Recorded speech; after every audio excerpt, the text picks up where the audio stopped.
The story of resurgent and burgeoning Africa is here, only on the Pulse of Africa channel.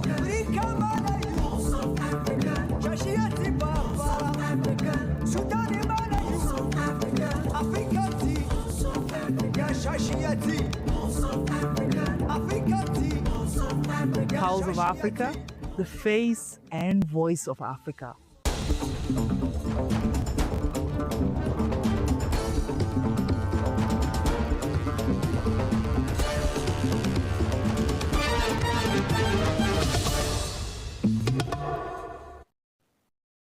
Hello and welcome. I'm Tensai Gabriel and you're watching Pulse of Africa. Stay with us for more updates. The African Development Bank Group has approved an additional $76.3 million to advance Somalia's road infrastructure program, a central piece of the Horn of Africa corridor linking Somalia, Djibouti, and Ethiopia. The expanded financing will strengthen transport connectivity, support cross-border trade, and reinforce regional integration in one of the world's most fragile regions. Bank officials say the project's scope has grown from limited works to full road upgrades, now including bridges, added road sections, and new trade facilitation components. Upgrades will target strategic routes in Somaliland and Hirshabelle State, while also delivering community projects such as boreholes, refurbished classrooms, markets, storage facilities, and rehabilitated health centers. The program will further boost economic activity by simplifying trade regimes, supporting small traders, and modernizing Somalia's customs systems to enhance cross-border commerce.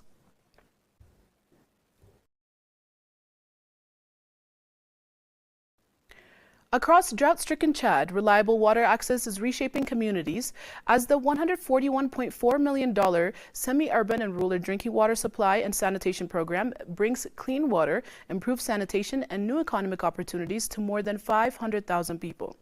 In Logone Occidental and Logone Oriental, 44 new water networks now place drinking water with 300 meters of home for over 117,000 residents, while expanded sanitation facilities and hygiene campaigns sharply reduce waterborne diseases. Schools are seeing major benefits. Illness has dropped, attendance is rising, and exam success rates have surged, particularly for girls, who now attend more regularly thanks to safer facilities and shorter trips for water.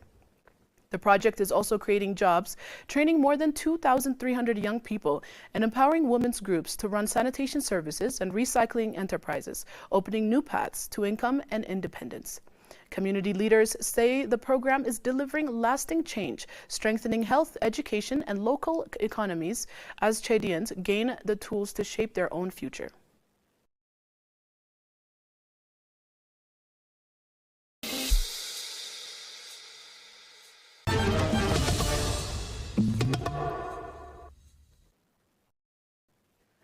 Vice President Jane Nana Opoko Agemang on Thursday welcomed Colombian Vice President Francia Elena Marquez Mina to Accra, marking Marquez Mina's second visit since taking office and underscoring strengthened bilateral relations.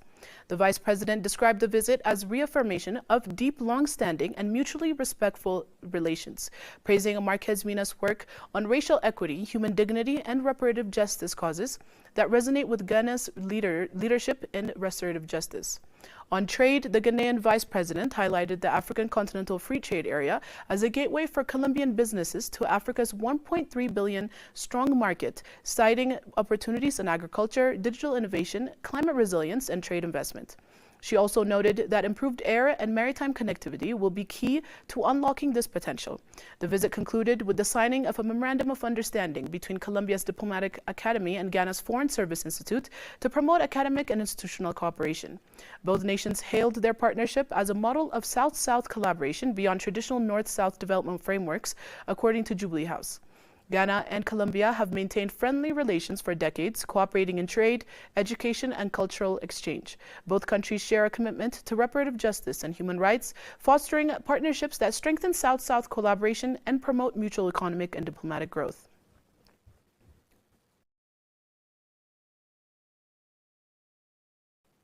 CWP Global is advancing rapidly toward finalizing its host government agreement with Mauritania for the Amman Green Hydrogen Project, CEO Mike Scully announced at the MSGBC Oil, Gas and Power 2025 conference in Dakar. The landmark $40 billion project plans to deploy 30 gigawatts of renewable energy and produce up to 1.7 million tons of green hydrogen annually, with projections to suggest a 40 to 50% boost to Mauritania's GDP by 2030. Experts highlighted the transformative potential of green hydrogen for West Africa, emphasizing its ability to drive socio-economic development, industrial growth, and broader electricity access. Mauritania's government sees the project as a strategic component of its integrated energy vision, linking hydrogen development with industrial collaboration and regional value creation. If executed decisively, stakeholders say Amman could position green hydrogen as a major catalyst for sustainable prosperity across Africa.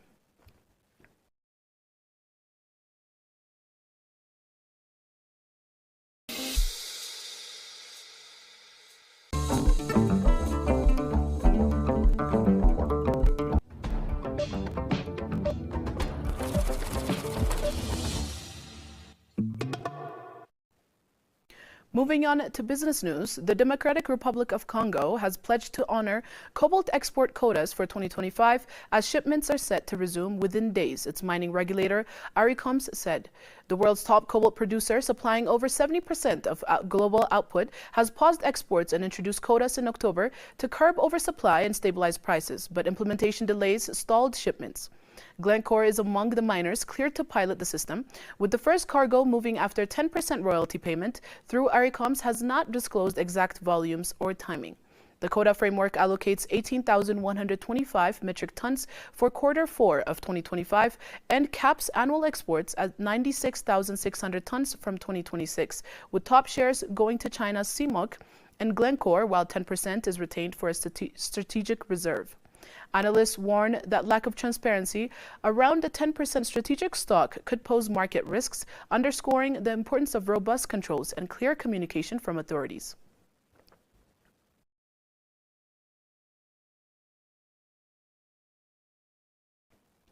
Afrixim Bank says Africa must raise its factoring volumes to at least 240 billion euros to unlock SME-led growth and strengthen regional value chains, despite notable progress in recent years. Speaking at the bank's annual factoring workshop in Abidjan, Executive Vice President Kanayo Awani noted that factoring activity has climbed from 21.6 billion euros in 2017 to 50 billion euros in 2024, yet remains far below the level needed to close the continent's $300 billion SME financing gap. Industry leaders stress the factoring and supply chain finance are vital for improving SME liquidity, particularly in economies burdened by long payment delays and high borrowing costs. Côte d'Ivoire alone has estimated $5 billion market potential, but only 12% of SMEs seek formal financing due to restrictive lending conditions and slow approvals. Afrixim Bank and FCI are expanding training and technical support, having trained over 5,000 delegates so far to help scale the tools needed to drive SME financing under the African Continental Free Trade Area.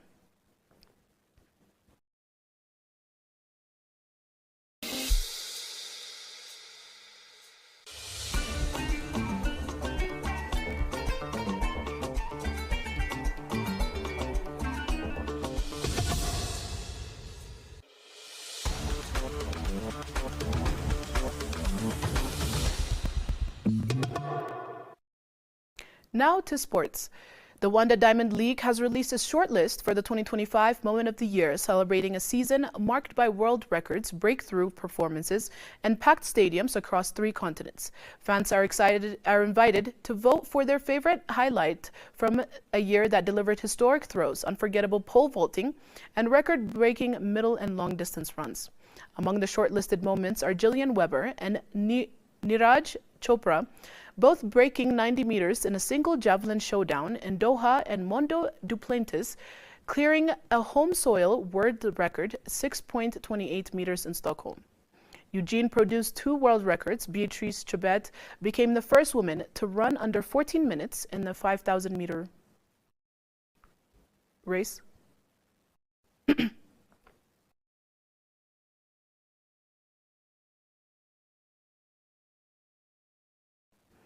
Let's review the latest forecast to get an idea of the upcoming weather conditions throughout the region.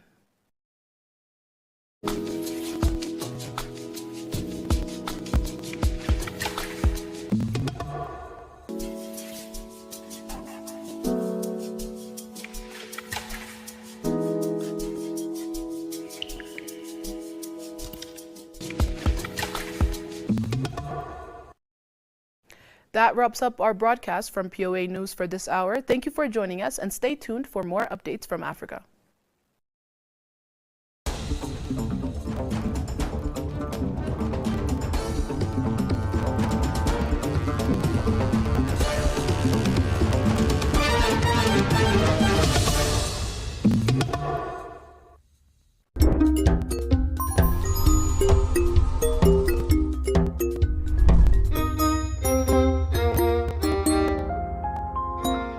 Critical minerals like cobalt, lithium and rare earths are crucial for renewable energy and modern technology. Africa's rich resources make it a key player amid global competition, emphasizing the importance of responsible management, sustainable development and fair partnerships. This highlights significance of global growth and geopolitics. Today's roundup will explore the theme, harnessing Africa's critical minerals for sustainable global innovation and growth. I'm your host, Gamachi Samandida, joined by Barakat Sisai. Stay with us. Hello, Barakat. Hello, Gamachi. Yeah, today we discuss, of course, these critical minerals. Of course, critical minerals are very important, especially these days, because they are fundamental to the development and deployment of modern technology and energy systems, of course. It's obvious that we see very much, demand from various countries. And these countries are, of course, competing for such resources. And why is it that, these minerals, especially these days, are so important? Yep. Especially what factors are elevating their importance? Thank you very much, Gamachis. As you have rightly put it, this subject matter, the critical minerals nowadays has become one of the main subject matters, specifically in the international medias. And whenever you look at this international media headlines, it's always been hit by this critical mineral subject matters, and debates have been raging from here in the continent, in Africa as well, and outside of the continent as well, specifically on how to use and how can we make Africa beneficiary of this process and other countries as well. For example, specifically the coming of Donald Trump to the US presidency, also one of the reasons that makes this critical mineral one of the subject matters of the focus of the international media outlet as well, because Donald Trump, he just want to enhance the US engagement in the critical mineral development, not only in Africa, but also in other parts of the world as well. But it's not only this reason. As we know that this critical mineral has now become a prominent issue just because in the wider context of the climate change. We have been discussing about this issue for many times, even at this very studio as well. The climate change is not a hoax. It's a reality. It's something that we have been feeling, and the impact, specifically the adverse impact of climate change, has now become more prominent, not only in Africa. Of course, Africa has always been on the victim side of the spectrums when it comes to the adverse effect of climate change, and you can't find any single country which is immune from the impact of climate change. Of course, the degrees vary from one country to the other one, but the impact of climate change has been, it's putting its grips on every countries. I would say like that. So, and countries in the world actually came together. For example, if you remember, like in 2015, there is a Paris Agreement, and leaders were actually committed to limit the amount of the greenhouse emissions, or they want to carbon limit monoxide, carbon dioxide, yes, the global warming below 2% or to 1.5 degrees Celsius probably. And we are actually making some sort of stride in terms of just fighting climate change since 2015. Still, many countries has been, like including Ethiopia, has been making a very good stride in terms of fighting climate change as well. And one of the most important things when it comes to like reducing the greenhouse emissions is by just transition from using or consuming the fossil fuels. We have been like using or consuming this coal, this oil, and the gas as well. The world leaders actually pledged to transit from the consumption of fossil fuels to that of the green energies. So the clean energy, when we are talking about the clean energy, one of the most important thing is, I think, having this the solar panels, the wind turbines, and that of the EV, the electric vehicle as well. So for these components to be enhanced and distributed fairly in the world, one of the most important component is the critical minerals, the cobalt, the lithiums, the nickels, the graphite, the bauxites, and then, so many other critical minerals. And these critical minerals are highly concentrated in the African countries, specifically in the lower part of the continent, specifically in the southern and the central African countries. And this is one of the main reasons why Africa has always been at the center of the discussions whenever, the critical minerals are actually rising. And one thing that I would like to mention here is, as I have said, the world leaders actually committed to, reduce the greenhouse emission, and they also set a target to make it zero by 2050. 2050 means like it's almost like 25 years to go. And for the world to achieve that goal, the world needs at least 3 billion tons of critical minerals, So if the world has to move from using fossil fuels to that of the clean energy, the world should use these critical minerals. And these critical minerals are highly and significantly sitting in the African continent, reserved in the African continent. That's why Africa as a continent and some African countries, specifically, for example, if we talk about the DRC, which constitutes around 70% of the supply of the cobalt, are actually on the center of the discussion. That's why many countries, including the superpowers and some other emerging economies, actually trying to reach African countries and to have some sort of investment and a kind of like joint venture kind of partnership with the African countries. So this is one of the major reasons why Africa has been the center of this subject matter. Yeah, well, here there must be, a couple of things we need to consider, which are very important. There must be, for example, responsibility in resource management, sustainable development, and just anything that has to do with, geopolitics. Because these critical minerals are sought by almost, every superpower in the world, because they make a difference. As you said earlier, dependence on fossil fuels is set to be, something that the world globally, just need to be treated.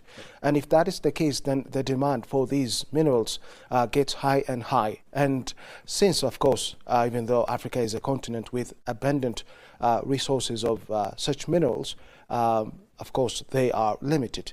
And as they are limited, of course, there is some kind of competition amongst, these superpowers. And that really will impact, just the geopolitics. And well, of course, experts in the field, especially in political science, say that conflicts, especially those in the African continent, arise from the fact that, behind it are the superpowers who are looking for, such minerals. And so everybody here must be, responsible.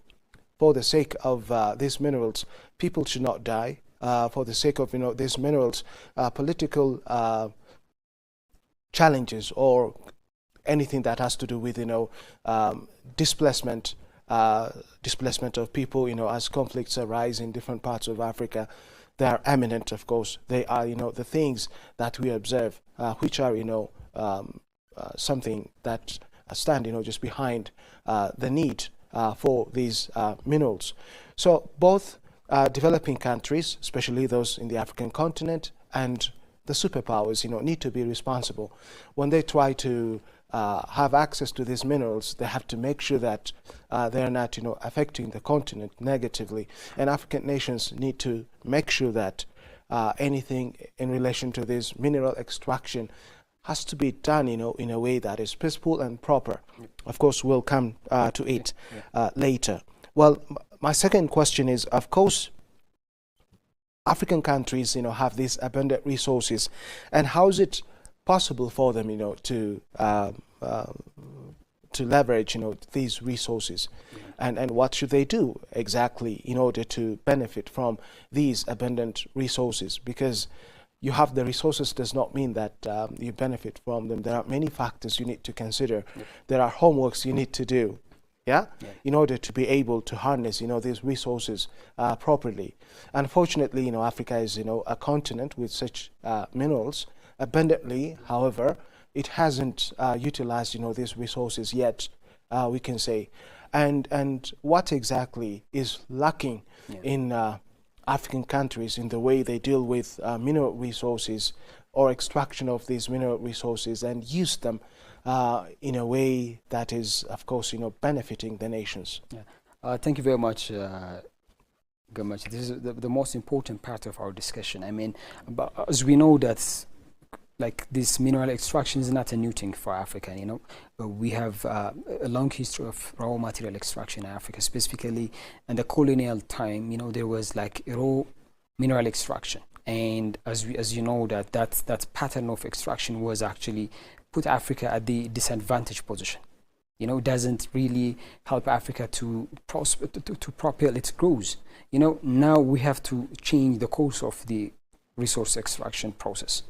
Africa now really needs the critical minerals, not only for the outside world, but also for itself as well. Because like around 600 million people still out of electricity, so which is almost half of the total population of the African continent. So which is like a huge numbers. So in order to address this electricity demand, the African countries, they have to leverage the amount of minerals or the critical minerals that they have, and for that the African countries should transit from the raw mineral extraction to that of the integrated value chain extraction of the critical minerals. And one of the most important thing is, like, as an African, for development to happen, I think as a conventional, the conventional knowledge tells us there has to be three things in order. The first one is land, the second one is capital, and the third one is the human capital. When it talks about the critical minerals, we have the critical minerals, we have the endowments, but we don't have the technology, we don't have the skilled human power. So the African countries should think about how we can have all the rest of two things. The first one is the technology, and the second one is the skilled human power. So the African countries should work on developing the continental capacities in terms of just processing, refining, and developing some of the components of the green technologies, including the EV, the electric vehicles, the solar panels, and that of the wind turbines as well. And for that, the African countries, the first thing, I think, what I believe is capital is very much important in this case, and they have to mobilize the resources. Of course, we have like structural problems when it comes to the allocating of capitals, allocating of budgets for the sectors. But there are many kind of like financial institutions in Africa. Some are like continental banks. There are some are also like national banks as well. So they have to have like these modules that they can actually, like provide some sort of loans to the traditional artisans, traditional professionals who are working on the extraction of the critical minerals, so that they can easily transit to that of the modern way of extracting of critical minerals. And African countries, they have to work together as well. They have to have some sort of partnership and collaborations when it comes to the refining and the processing of the critical minerals, because this critical minerals is actually it's something which really requires a new kind of skill, a new kind of engagement. So for that, African countries need to partner each other, unless otherwise you can't have that required skill. So there has to be some sort of frameworks whereby African countries can work together, not only among each other, but also outside of the continent as well, because that's the way that technological knowledge at the same time skills are transferred one another. So these are the most important and critical things as well. And the other most important, specifically the universities, the college, or the academy also has some sort of responsibilities, because we need to have that curriculum, so whereby the African peoples can literate about the use of these critical minerals, because we don't have that much knowledge about how to process, how to develop these critical minerals for Africa to propel its growth, to propel its development as well. And we shouldn't always sit and wait when investors coming from outside of the continent come and invest here. Yes, Barakat. To add to your points, of course, value addition and industrialization. Yeah. These are very important. If you take, most of, West African countries, they export their raw materials, for example, uranium, to Europe. And then when they do that, of course, they sell them, with, they sell them in millions of dollars. However, the countries, that the European countries specifically, that import, just this uranium raw material, they turn it into a very valuable product that is, of course, worth billions. Yeah. Well, in this case, we can say, the US, China, Russia, Europe, just they import, these materials, these minerals from African countries, and they value add. And then even sometimes what's funny is that they sell them back to African countries, double, 10 times, 20 times, 100 times. So this is, something that African countries, need to consider. Of course, if we take, the case of, capacity building, investing in education, as you said earlier, yep. Africans need to have, citizens who are able to operate, in industries, that use these mineral resources. Education is very important. Technical training is very important. The other one is, of course, infrastructure development. Infrastructure is very important. We know many African countries have low infrastructure development, and of course, just they play a negative role in allowing harnessing of these resources by African countries. Policy and regulatory frameworks. These policies should be sustainable enough to allow foreign direct investments in the African continents, and governments have the responsibility to ensure peace in the African continent, so that investors, for instance, will be able to extract these minerals. The nations themselves, will be able to extract the minerals and then value add to them, so that they go through the industries with better values. These are very important things. For example, recently, the U.S., especially President Trump, he facilitated, a peace deal between leaders of DRC and Rwanda. Well, the purpose or the aim is, of course, to allow American companies, to establish in these countries, so that they'll have, access to the minerals there, these critical minerals there. Unfortunately, before these leaders, complete that signing, that peace signing, that peace deal, well. The conflict, continued, which is, a very bad thing for investment in mineral industries. Okay, and this thing has to be, responsibly dealt by these countries, and even, by the U.S. as well. Well, the U.S. has played, its role in bringing, just these two leaders to come to the table. Okay. In bringing these leaders to the table, and then, do that signing, which is a very good thing. But there are, other things.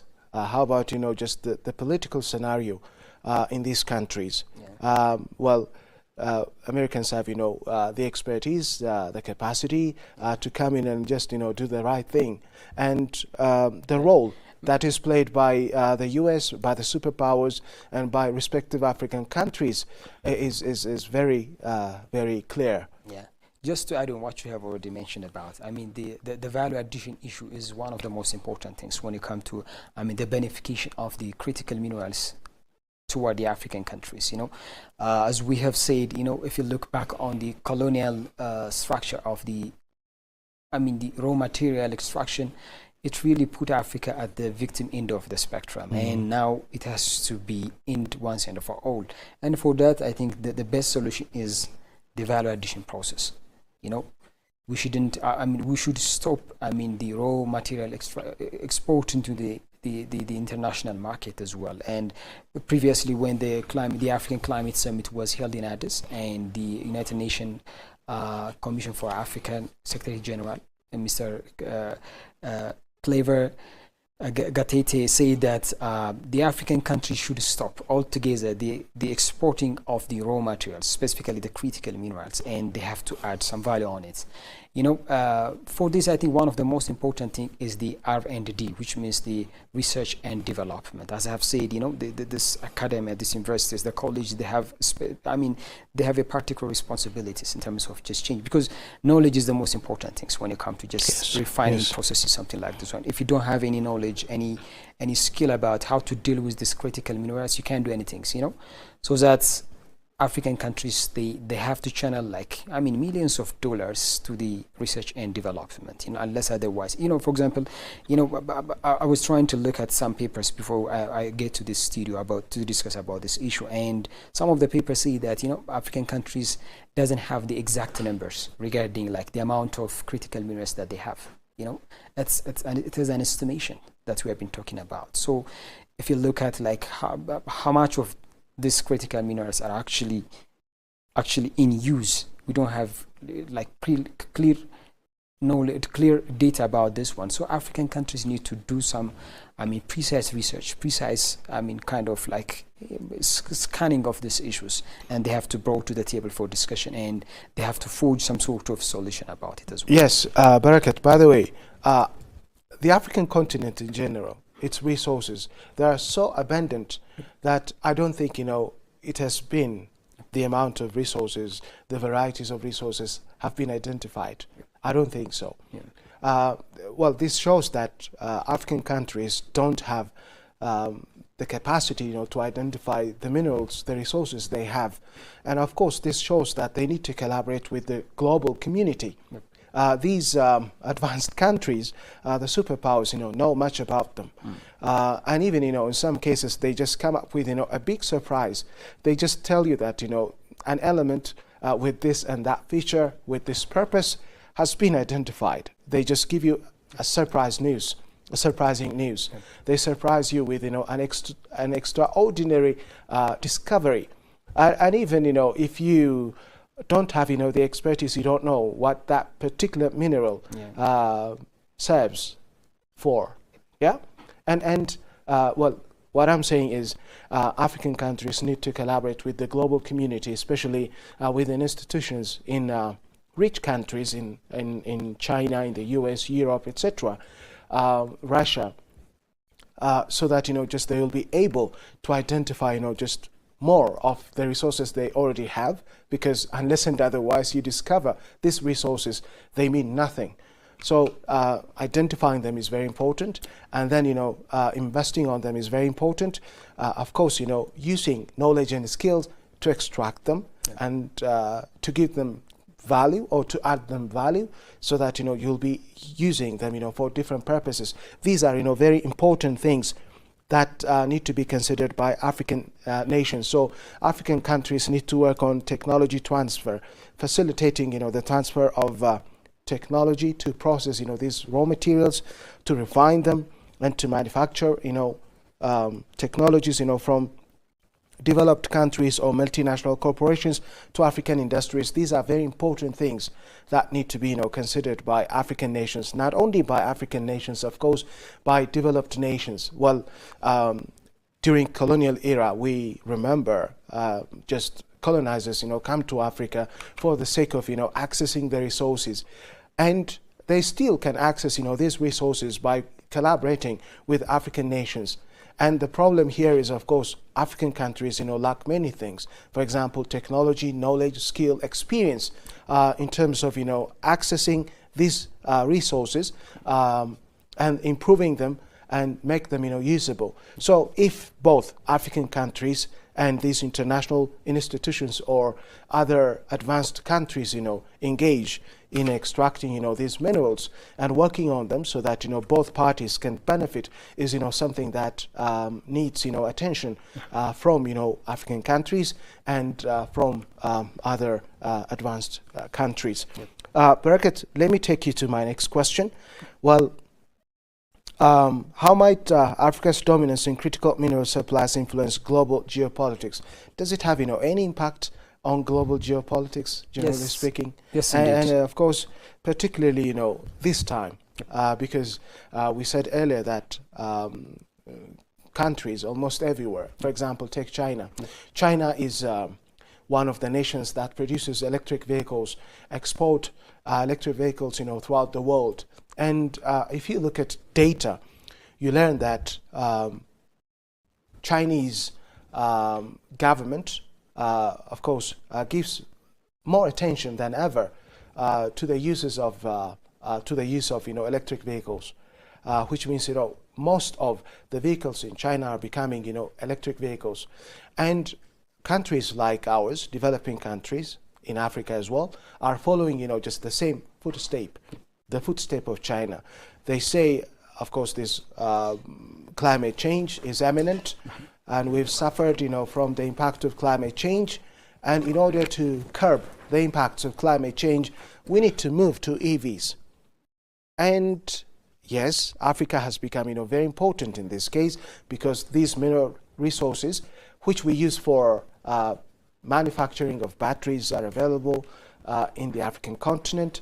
And how does this possibly impact just the geopolitics, the global geopolitics scenario in general? Before I respond to this question, I think it's better to add on what you're trying to mention earlier. I mean, in terms of what kind of partnership that they should have with the African countries. I mean, of course, Africa has abundant resource, and Africa need to negotiate better terms with these investors or these countries. Both of the sovereign, at the same time the institution as well. Because if the partnership doesn't really ensure the win-win approach, or doesn't ensure the mutual beneficiary in terms of the critical mineral extraction, process, refining, or at the same time manufacturing of these green technologies, Africa, at the same time, just like what we have witnessed in the colonial era, Africa would have a chance to be at the victim end of the spectrum as well. So in order to avoid such a kind of, mistakes, or it's a big blunder if it's going to happen again on this critical sector, African countries need to have a better policies, a better frameworks, whereby they can be able to, have a win-win approach whenever there is investment on this critical minerals. Specifically, they have to suit for a kind of joint investments, whereby the local community can really benefit from such a kind of process as well, and whereby